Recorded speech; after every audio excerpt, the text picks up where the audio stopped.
أعوذ بالله من الشيطان الرجيم بسم الله الرحمن الرحيم والصلاة والسلام تسليما كثيرا وبارك على سيدنا ومولانا ونبينا رحمة للعالمين المصطفى الأمين طه ياسين أبو القاسم محمد بن عبد الله القرشي الهاشمي وعلى آله الطيبين الطاهرين المعصومين وصحبه الصالحين ومن والاه ولعنة الله والملائكة والناس أجمعين على ولعنة أعدائهم الله على إلى أمر. يوم الدين إلا يوم الدين آمين يا رب العالمين. Assalamu alaikum wa rahmatullahi ta'ala wa barakatuh. Obviously, I thank Allah subhanahu wa ta'ala for this auspicious day of the birthday of Our Lady, Fatima al-Zahra, salawatullahi alayha. And I ask Allah on this day to hasten the reappearance of our beloved master, the Imam of our time, Al-Imam Al-Mahdi Al-Muntadhar, ajahallahu ta'ala faraju sharif. With regards to who this woman is, Fatima al-Zahra, salawatullahi alayha, we must look at an amazing hadith that most people, they misunderstand. The hadith of, had it not been for Rasulullah, I would have not created the creation, the earth, yeah? If it was not for Ali, I would not have created Rasulullah, sallallahu alayhi wa. Had it not been for Fatima, I would not have created the both of them. Now, what is the purpose of this hadith? Say that if not for Fatima, I would not have created the both of them. This means that Fatima al-Zahra, alayha salam, she plays a major role in the creation, meaning that the prophethood of Rasulullah is meaningless without al-Zahra. The wilayah of Ali and his imam is worthless without al-Zahra. Why? Because we know that the nabuwah of Rasulullah, there is no nabuwah if he does not have his successors. He does not have the imams after him. With regards to Ali, his wilayah and his imam is not accepted without al-Zahra, because had it not been for al-Zahra, he would not be able to continue his lineage into al-Mahdi. MashaAllah. People think that this is saying that Fatima is better than both of them. That's not what the hadith is saying at all. The hadith is saying that the importance of al-Zahra and how it plays a role in nabuwah and in imam. And we must also know that al-Zahra, obviously, she was created from the nur of Allah. Now, what do I mean by the nur of Allah? Yeah, again, another misinterpreted thing. Many people, they don't like. Nur of Allah does not mean min Allah, min nafs Allah, not from his actual self, as in his essence. This will be shirk, wal'adhu billah. We do not say this. We say she is from the nur of Allah, it can mean hijab al-nur, or it can mean a specific type of light that Allah has created in her. And this light existed in a different form, meaning that with regards to the hadith about Allah subhanahu wa ta'ala creating Ali and Rasulullah sallallahu alayhi wa in this one light, the light of Fatima is a completely different light. The light of Fatima is a different light that Allah put into Adam alayhi salam, meaning that this light was only for her. Yeah, unlike the light where Allah subhanahu wa ta'ala created, that split between Abdullah and Abu Talib alayhim as-salam and went to Rasulullah sallallahu alayhi wa and Ali. This is not the same light. This light is a different light. And Fatima al-Zahra altogether is a different person. She's not like us, in the sense that she was not originally she existed in Jannah as a huriyya from al-hur al-ain. She was a different she had a different body at the time. Now, of course, she was still human. Don't get me wrong, she was still a human, but she was not human before creation, meaning that she did not yet become into a human body. And when she would, and as we know now, obviously when Yawm al-Qiyamah occurs, she's going to be a huriyya again. She's going to return to that form again. And we see that even though Rasulullah sallallahu alayhi wa and Ali ibn Abi Talib alayhi salam, even though they're better, Rasulullah, even though he's better than al-Zahra, and even though Ali is equal to al-Zahra, you could see a hadith where they bow down and kiss the hand of al-Zahra out of respect. Why? What is the purpose of this? What is the purpose of khayrul khalq, the best of creation, bowing down to and kissing the hand and the forehead and stuff like that of al-Zahra salawatullahi alayha? What is the purpose of this? The purpose is clear that this is a sign for the believers to take, meaning that the same way Rasulullah is taking her importance, you take her importance. Do not stray from holding Fatima al-Zahra in the level of importance that you hold others. Which means there should not be a single day where you remember somebody more than al-Zahra, as Rasulullah remembered her more than you could imagine. And in fact, as we say that the religion is not complete without al-Zahra. Had it not been for al-Zahra, where is Islam? It doesn't exist. People, they boast about Aisha. Allahu Akbar. You boast about Aisha, but without Aisha, we still have Islam. But without al-Zahra, where is Islam? There is no Islam. It's like saying that without Khadija, there could be Islam. No. We know very well she supported Islam. Which means that Khadija has more right to be said that Islam benefited from her than Aisha. You tell me that this is what we think? No. When we look at the 4 greatest women, do we see this mystical, imaginary character that they're making Aisha out of? No, we see al-Zahra. MashaAllah. She's from them, but the people, Bakris, have the audacity to compare her to al-Zahra. Astaghfirullah. Where's your brain at? Wallahi, they lack aql when it comes to this issue. When did Rasulullah ever, in your right mind, ever for a second, think that this random wife of his, an ungrateful one, versus his very grateful daughter? And imagine this for a second. Rasulullah had 4 daughters. 4. And only one of them had children that lived on. Can you imagine that? Has anybody ever thought about that? The amazing aspect that only through Fatima did Rasulullah have descendants. Only through Fatima. No other daughter. None of the sons either. Imagine that. They all died at young ages. So how can we not see the importance of Fatima in this matter? Had it not been for Fatima, where's the descendants of Rasulullah? Where's Hassan? Where's Hussein? They don't exist. Where's al-Mahdi? He doesn't exist. He's gone. He's not here. Which means that had it not been for Zahra, we would not be alive today. Why? Because we know that at every time there has to be a hujjah of Allah on this earth. There has to be a proof of Allah on this earth. There has to be an imam appointed by Allah on this earth in order for this earth to even stay in existence, in order for this universe to not crumble down and self-destruct. Which means that not been for al-Zahra, there's no Mahdi, which means there is no us. And we look at the report of Ali alayhi salam, where he says that we are the creation of Allah and the creation after us is ours.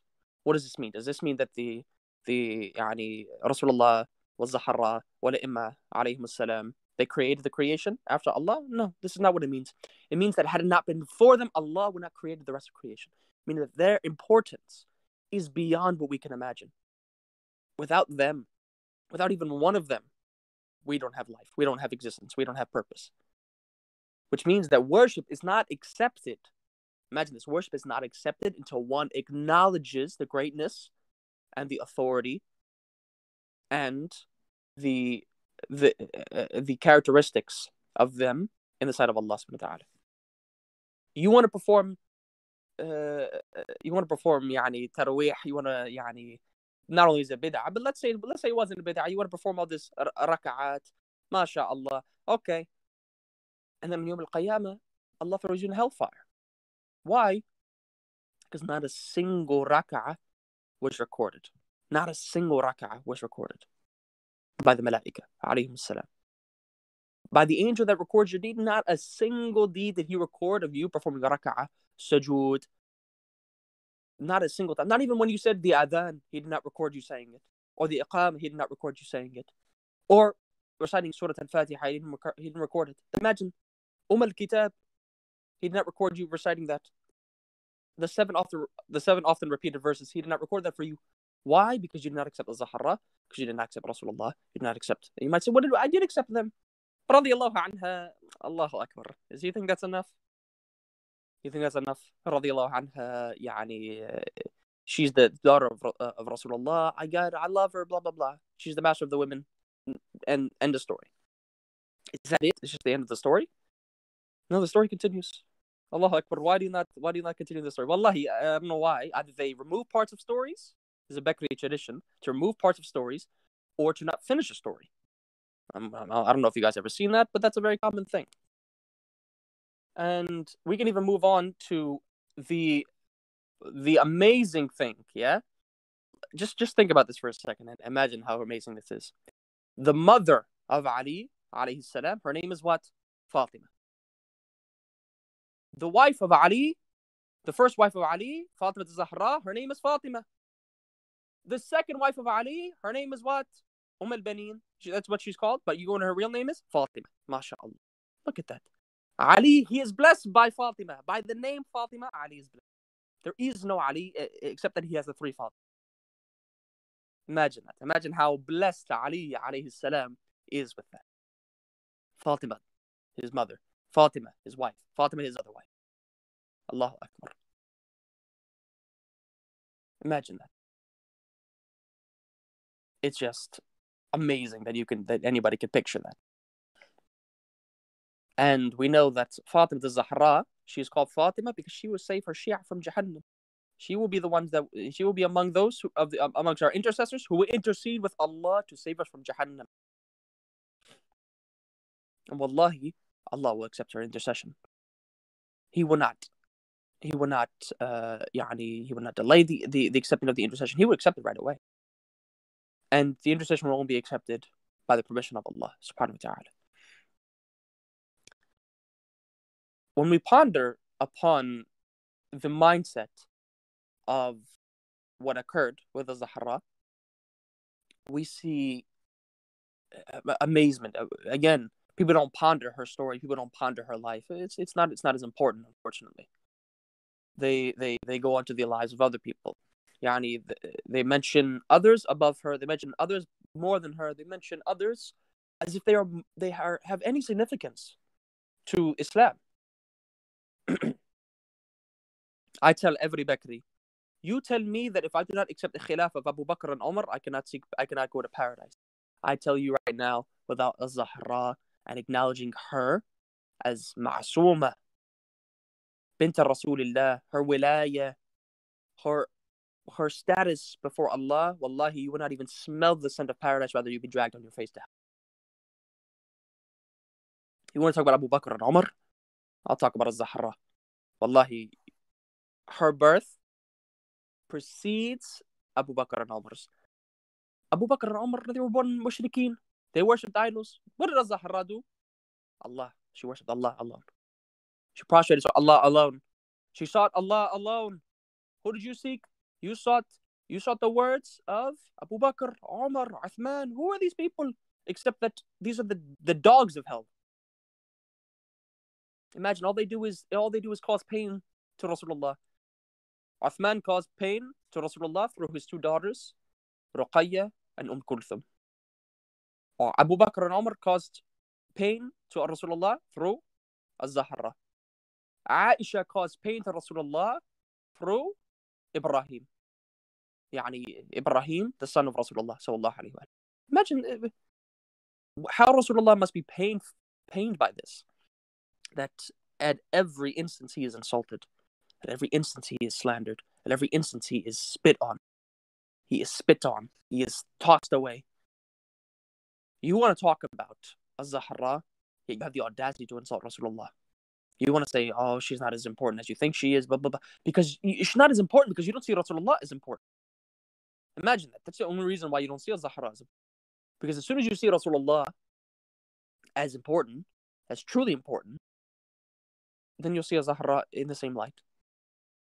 You say al-Zahra, well, she was a sinner. You only say that because Rasulullah, according to you, is also a sinner. Because if she was not a sinner, then she would be better than Rasulullah, according to you. People, they whine day and night. You think al-Zahra is better than the Anbiya? You think al-Zahra is better than the Anbiya? You think al-Zahra is better? Wallahi, I tell you right now, I believe al-Zahra is better than every prophet, and every prophet did not come except that they accepted al-Zahra's status. They accepted her status as السيدة النساء العالمين, السيدة النساء أهل الجنة. Wallahi, they accepted al-Zahra before you even started speaking about Zahra. They accepted Ali before you even started speaking Ali. They accepted Rasulullah before Allah even granted Nabuwwah to Adam. Why do we not see how important this is? That even the Malaika acknowledged her before she became what she was. Before she was born. She was already acknowledged.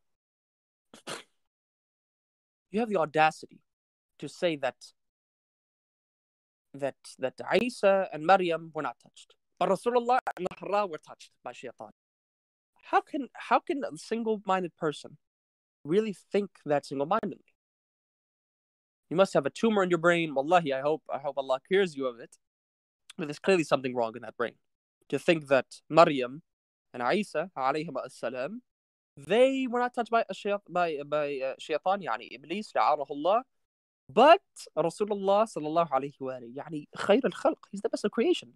And yet, not even the touch of shaitan he was protected from. He wasn't protected from it. And al-Zahra, the one whom Allah called her as-Sayyidat Nisa. Wow. It's just shocking. It's shocking. They are. When I tell people that these companions are your gods, I'm not saying this as a joke. I really believe that you think that they are gods. Now, what do I mean by this? Meaning that you accept their obedience above Allah, you have made them like gods. You accept their obedience above Rasulullah, which is the word of Allah, and thus you accepted their word above Allah's word, and thus you made them like gods. And you have the audacity to reject day and night of what they did to al-Zahra. Are you high? Wallahi, the hashish, wallahi, akhi, this is not good for you. The hashish is not something that we should all be indulging in. No need for the hashish. Keep that somewhere else. We need you to focus primarily on why you're saying this ridiculousness. Please get your head checked. I mean, we got doctors. That's their job, to check your head to see whether or not there's a difficulty in your brain processing this. Allahu A'lam. Maybe that just is the case. Maybe that's just how they are. Oh, Aisha is so great. She never did 6,000. I don't care about her hadith. Any of her hadith are either fabricated by somebody else, or she actually said that, and thus a lot of them are insulting Rasulullah, a lot of them are lying against Rasulullah, a lot of them are just making stuff up as she goes on. But when Zahra comes, I mean, there is a hadith that says Quran Ahl al-Bayt, but I'll just ignore it. Of course you'll just ignore it. It's just another hadith. As long as it's not from Aisha, Abu Hurairah, or Anas ibn Malik, or even as long as it's not an important companion, you don't care about the hadith. As long as the companion is not important, you don't care. This is what we say, and it's unfortunate. And obviously, we know very well that they have the audacity to reject clearly that these people could do such a thing to al-Zahra. How can? Whoa, no, Omar, he's so great. It's not like he clearly abused women day and night. Whoa, totally a great man. Wow, mashallah, great man. It's not like, wallahi, if you see these videos, they say this openly. They say that Omar, he would pick up stones and he would throw stones at women who he felt, by the way, they were dressed properly, but he felt they were not dressed properly enough. And he would pick up a stick and beat them with it. Allahu Akbar. You know what this reminds me of? The Taliban. Allahu Akbar. They got the sunnah of Omar. Yeah? Beat up women. Allahu Akbar. This is Islam? You just go up and beat up women? You know what? But do you know why he beats up women? Yeah? Why he had to beat up al-Zahra? Because he knows he could not beat up the men more. Yeah? He ran away like a coward. When he knew that he could harm someone, he would do it. When he knows that he could be killed or something would happen to him, he avoids it altogether. MashaAllah. I love these people. Best people. Wallahi, if you really want to be that critical of what Shia believe, maybe you should take a step back and look what you believe. Al-Zahra teaches us this. Abu Bakr, Umar, Uthman teaches you that. I mean, whoa, who's the better teacher here? I think I'll take al-Zahra over 3. Wallahi, she's better than 10. Wallahi, she's better than 100. Wallahi, she's better than 1,000,000. But you're taking 3 who are not even better than the yani than the dog leavings that I step on. They're not even worth that much. They're not even worth that much. That's just it's astounding. And I pray that Allah subhanahu wa ta'ala guides them, of course. I mean, look. I ask Allah to curse them, but I also ask Allah to guide them. I ask Allah to remove His mercy from them because they don't deserve Allah's mercy with what they say. They do not deserve Allah's mercy until they accept what Allah truly commanded them to accept. People think that, okay, you argue that that Ali is better than Ibrahim because of his imam. Oh, what's the Zahra story? It's like, I don't need a story for Zahra. Rasulullah made it clear. She is better than you think she is. And they have the audacity to have a hadith where there's a hadith in their books where Rasulullah sallallahu alaihi wasallam he wakes up for Fajr, yeah, and he tries to wake up Fatima al-Zahra and Ali alayhim salam, yeah, and he goes to there and he says, Yani, wake up, it's time for Salah, and they respond by saying, Oh Rasulullah, we will perform Salah if Allah wills, meaning that yani you waking us up, let us get sleep and we'll perform it if Allah allows us to wake up, yeah, later on. So I mean, this is pretty much saying that they're delaying that there's going to be regarding delaying the Salah. Imagine this, delaying the Salah. With regards to the Prophet's wives, they're not part of Ahl al-Bayt, Ja'far. They're not part of Ahl al-Bayt. Wallahi, there's no indication they're part of Ahl al-Bayt. And I can even prove that they're not from Ahl al-Bayt, that the wives are not from Ahl al-Bayt. I can prove that.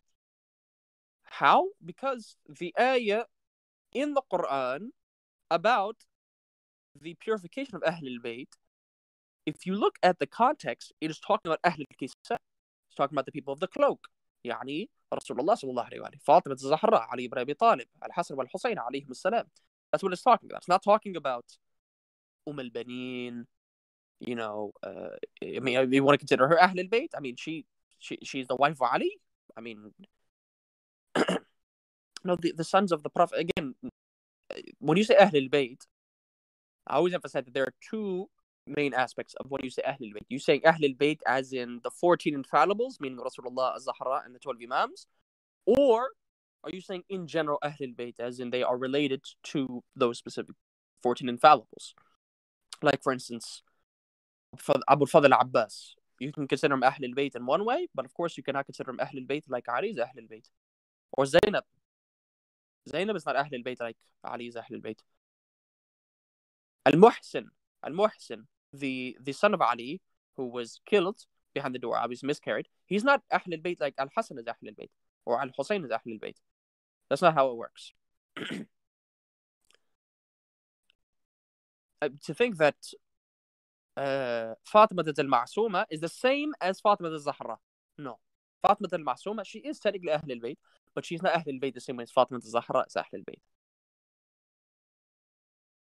And that is a very important thing to recognize, that when you say Ahl al-Bayt, I always emphasize, what do you mean Ahl al-Bayt? Ahl al-Bayt في القرآن or Ahl al-Bayt في السنة? If you say Ahl al-Bayt in the Sunnah, then of course you can argue. But if you say Ahl al-Bayt in the Quran, no, it's restricted.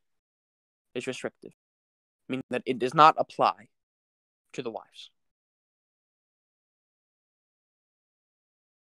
It is not in any way, shape, or form restricted to wives.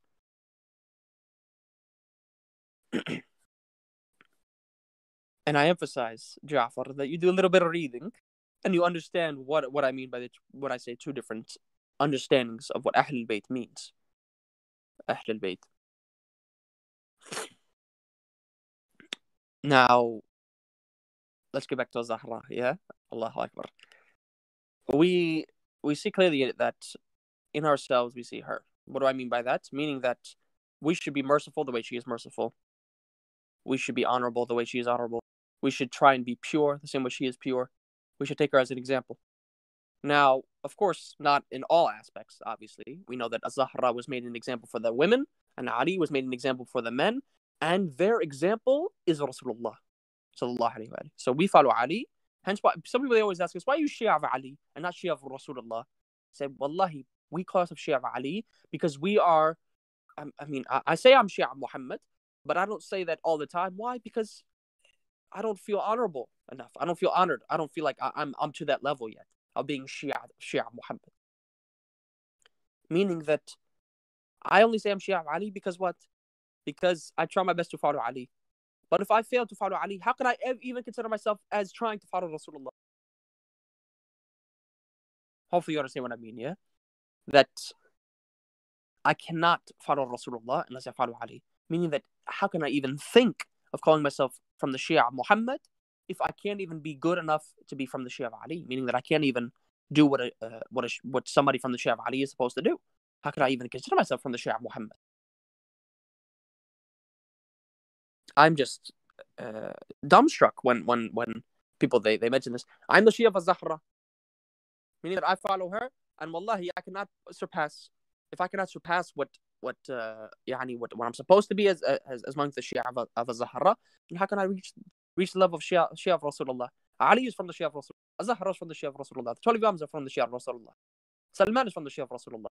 Salman, Miqdad, Abu Dhar, Malik al-Ashtar, Bilal ibn Rabah. Wallahi, they're all from there. Abdullah ibn Mas'ud, they're from them. They're from them. Well, what can I do? I cannot go that far and say I'm from Shia Muhammad. Imagine if I cannot even reach their rank, how can I say I'm Shia Muhammad? So I say Shia al-Zahra, Shia Ali, Shia Ali. This is what we should restrict ourselves to. Do not go above the limits, as in all aspects, we should not be like these people. Now, obviously, we know that people that call us Fatima worshippers, yeah? Allahu Akbar, wallahi, somebody mentioned this yesterday, yeah? Somebody mentioned this yesterday, and Allahu A'lam, I don't know what he was thinking when he mentioned this, but he said that, you Shia commit, is Ibn Mas'ud considered a good Sahabi? I've only heard good of him. I've not seen bad. I've not heard any bad of him. So I consider him, yes, good. I consider Abdullah ibn Mas'ud good. Because as long as I've not read any bad about him, wallahi, I have to consider him good. Now, did he stray like other companions did? Then he did. Yeah. I've only heard of good regarding Abdullah ibn Mas'ud radiyallahu anhu.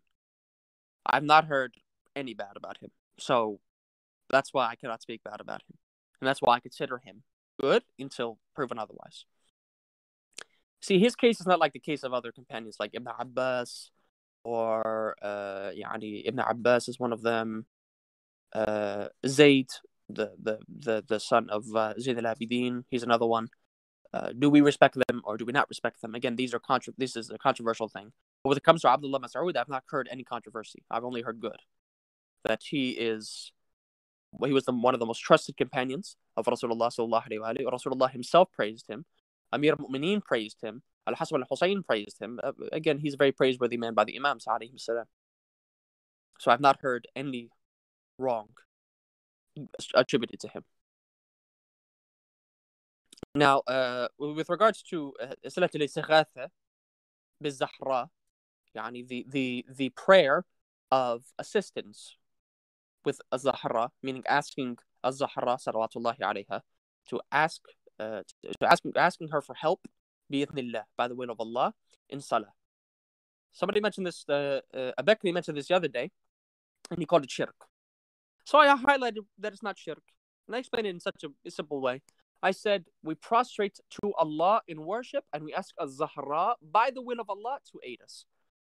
I said, is it shirk to ask somebody for help if you believe that this is done by the will of Allah?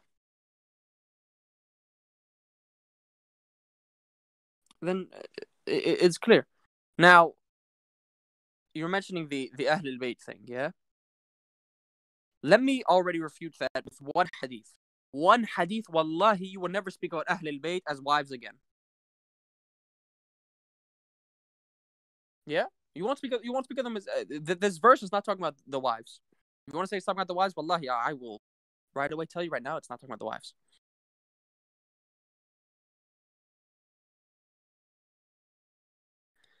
I don't know why people they're so obsessed with saying that this is the wives. It's not the wives. It's not the wives. Why do we keep saying it's the wives? It's not wives. If we look clearly, we can tell that it's not wives. If we look at the hadith, and the verse was revealed in the house of Salama alayha salam. And these verses, this specific verse where it says إنما يريد الله ليذهب عنكم الرجس أهل البيت ويطهركم تطهيرا, is not revealed except for أهل الكساء. And I'm honestly curious why people they keep bringing this up, that they are Ahl al-Bayt. They are not Ahl al-Bayt. And I've mentioned this numerous times that they're not Ahl al-Bayt. And I don't know how many times I have to mention that they're not Ahl al-Bayt. It's clear they're not Ahl al-Bayt. And there's a hadith that clearly says that this verse was revealed for Ahl al-Kisa.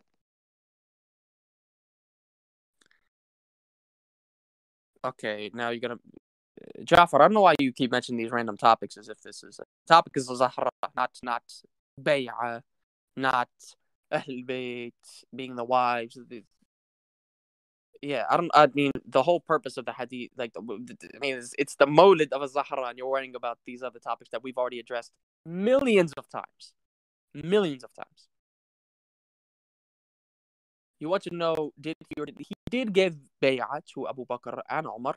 Of course, if he didn't, he would have been killed. So obviously, because we know that he was commanded by Allah to give bay'ah to them in order to, obviously remain patient as instructed by Rasulullah, then yeah, we believe that he was forced to give bay'ah or he would die. So yeah, we believe, yeah, he gave bay'ah under taqiyya, meaning that he did not support their bay'ah. And in fact, there's numerous indications that he did not support the bay'ah. And neither did al-Zahra. In fact, al-Zahra did not give bay'ah either. And in fact, al-Zahra rejected the khilaf of Abu Bakr and Umar. She rejected the khilaf of Abu Bakr and Umar. And if we look at this, that the khutbah of Shaqiyya, that's a good one, yeah, it's another good one. And that's that, by the way, that hadith, that khutbah is sahih for people that are curious. That is an authentic one. It is an authentic khutbah. I know a lot of people, they quote from Nihjul Balagha as if the whole book is authentic. That's not how the book works. Number one, the book has no chains. The book has, the only narrator is Ali. Most of the time, because he's the one narrating what's occurring.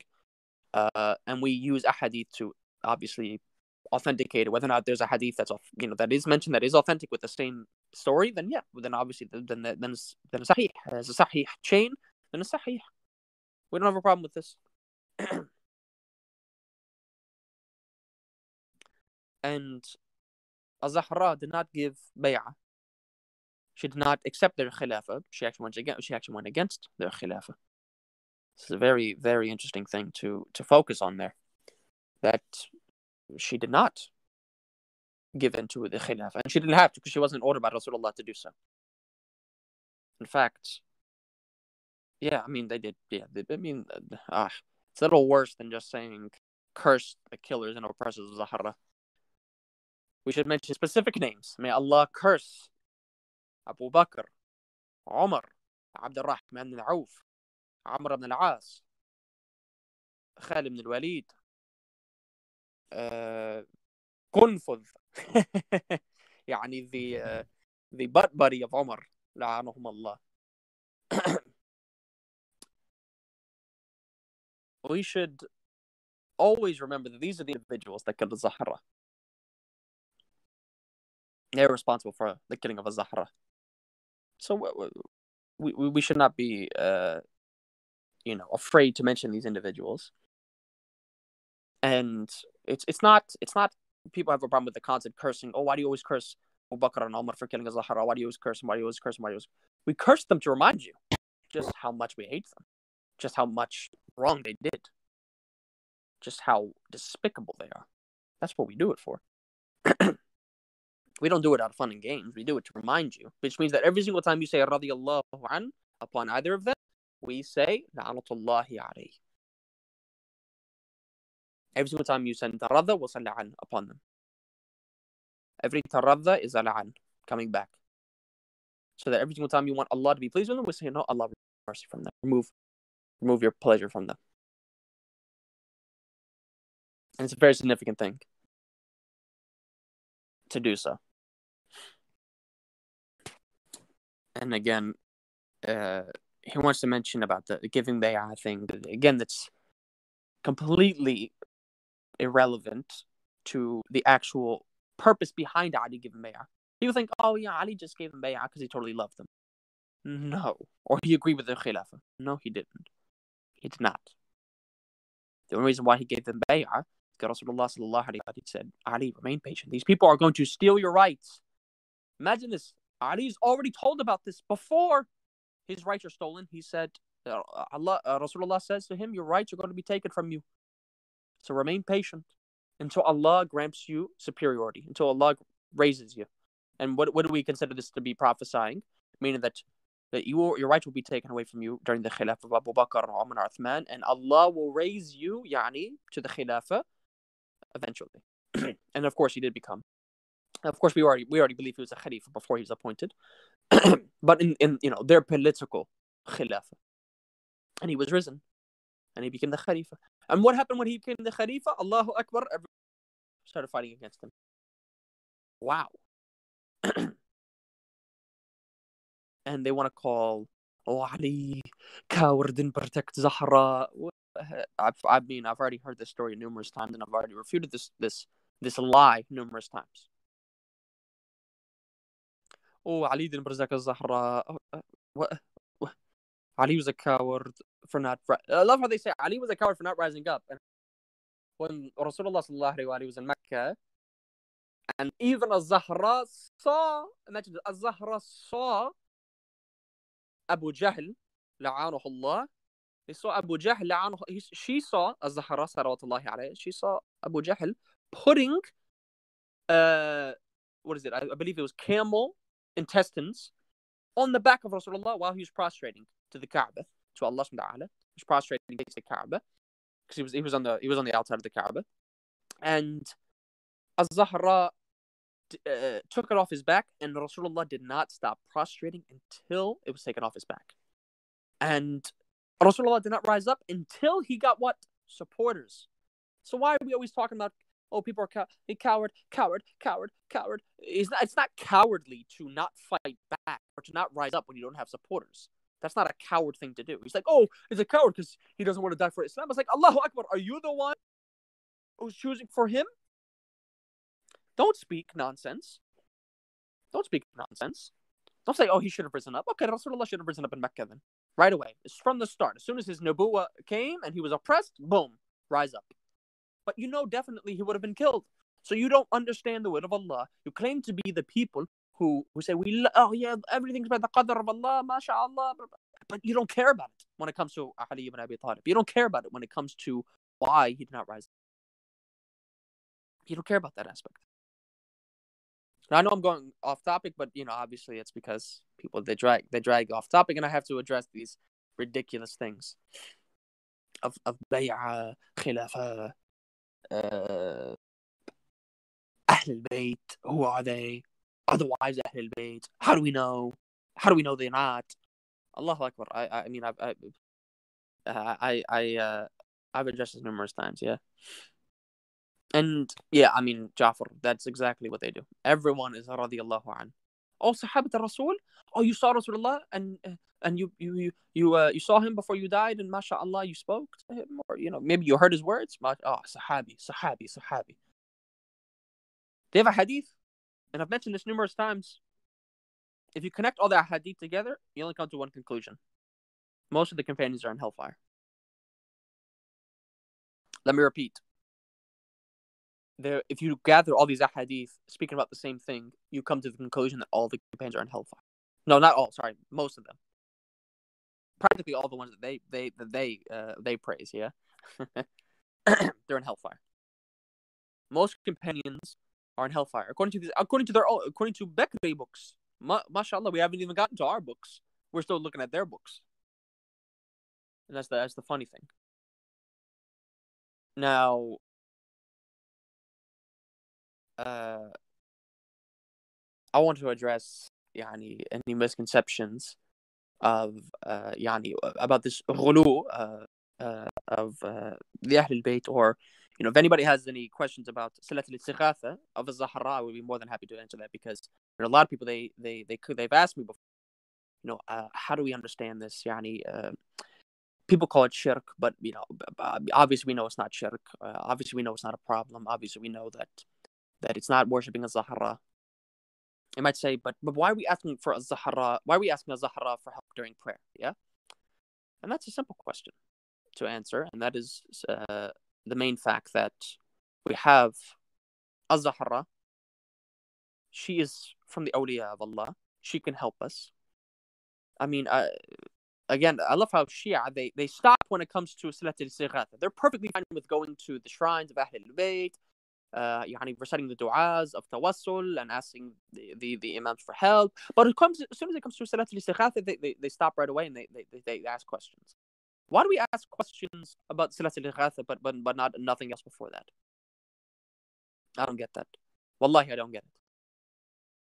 Why do we? Why is that the main point of now that's definitely shirk, or now that's definitely looks like it's shirk, because you're prostrating and you're mentioning al-Zahra. I was like, am I prostrating to al-Zahra in ibadah, or am I prostrating to Allah in ibadah? And I'm just simply asking al-Zahra help, believing that Allah will help me through her, meaning that I believe that she will help me, bi'idhnillah, that she will help me by the will of Allah. Again, that is the most important clause that anybody could ever mention. That they help you bi'idhnillah, by the will of Allah, by the permission of Allah. Because without the permission of Allah, they can't help you. Just like Allah subhanahu wa ta'ala says in the Quran, who can intercede with him except by his permission? Let me repeat that. Who can intercede with him except by his permission? None can. None can intercede except by the permission of Allah, and none can help us except by the permission of Allah, the power, and the will of Allah subhanahu wa ta'ala. Means al-Zahra cannot help us if Allah doesn't allow her. And they say, oh, you call upon the dead. Al-Zahra's not dead. She died as shahida. She's, again, I'm going to mention this verse again. She's not. Allah subhanahu wa ta'ala says, do not say that they are dead. What do you expect? And I mean, I always emphasize, you don't have to call upon al-Zahra, but it's definitely a very, very, very, very, very, well, it's a sunnah, actually. Yeah, it's a very, very, very good thing to do. It's a sunnah. In fact, for those people who are curious about asking al-Zahra for help, al-Imam al-Bakr alayhi salam, he asked al-Zahra. Let me repeat that. Al-Imam al-Bakr alayhi salam, when he got a sickness, he asked al-Zahra for help. He said, Ya Mulati. He literally said, Ya Zahra, Ya Fatima Zahra, help me. He said, my mother, al-Zahra, help me. Now, are we saying that Imam al-Baqir alayhi salam, that he was a mushrik for asking al-Zahra for help? No, we know what he was doing. We know what he's referring to by asking her for help. He's asking her for help, bi'idhnillah, meaning that she can help him, bi'idhnillah. And obviously, I've always heard the argument, how do you know they can help you? Why do you believe that? Who told you they can hear you? They can't hear you. Blah blah blah. They say that they're all hearing, all seeing. It's like, who said that? Who said the imams are all hearing, all seeing? Who said that? Do Shia say that? No, we don't. We don't say that. We say that they can see and they can hear certain things if Allah allows them. Like, for instance, when you call upon them, they can hear you. But if you don't call upon them, if I'm just casually walking, are they going to hear me? No. They're not. They're not. Because only Allah is capable of doing this. And for instance, we know that Rasulullah sallallahu alaihi wasallam, he's going to be ignorant of what the people. He knows that there are going to be people after them that are going to do awful things, but he does not know their names. Like, mean that Rasulullah does not know the name of every single person that deviated after him. I mean, he's going to be ignorant of certain people, and Allah, there's a purpose for this, for why Allah did this, yeah? Because then people can argue, oh, but if Rasulullah knew the whole time, why didn't he say anything? There are certain companions Rasulullah definitely knew, but obviously, calling them out, Allah already did that in the Quran. He already said that they're munafiqeen. And an amazing thing, yeah, I don't know if you guys know this story, but I'm sure you have, actually, and that's pretty famous one, where Ali alayhi salam was speaking to Abu Bakr about the khilaf. And he said that, Abu Bakr, you know this is my right by Rasulullah sallallahu alaihi wasallam that he's given to me. And so they both went somewhere. And Rasulullah appeared to Abu Bakr. He said, Abu Bakr. He said, Abu Bakr, why are you taking the rights of Ali when I gave them to him? And Abu Bakr, he was almost convinced to give back the rights of Ali alayhi salam, of the Khilafah. However, we know Shaitan got his heart and he's straight again. Imagine that. Abu Bakr could have been good, but he wasn't. Just like Az-Zubayr. Fun fact, people don't know this. Az-Zubayr, at the beginning, he was good. He was a humble supporter of Ali alayhi salam, but then he deviated. Can you imagine that? Then he deviated. So this whole concept of you could just be good and everything like that. No, this is not how it works. And the same thing can go for anybody. Again, that's just how things are. Now, and of course, I know the topic is supposed to be al-Zahra, but I feel like I've mentioned enough, and I'm just going to be mentioning some of these ridiculous things that Bakaris are now pointing out. And inshallah, if you have any concerns that you would like me to, inshallah, try to answer, I actually would be more than willing to do so.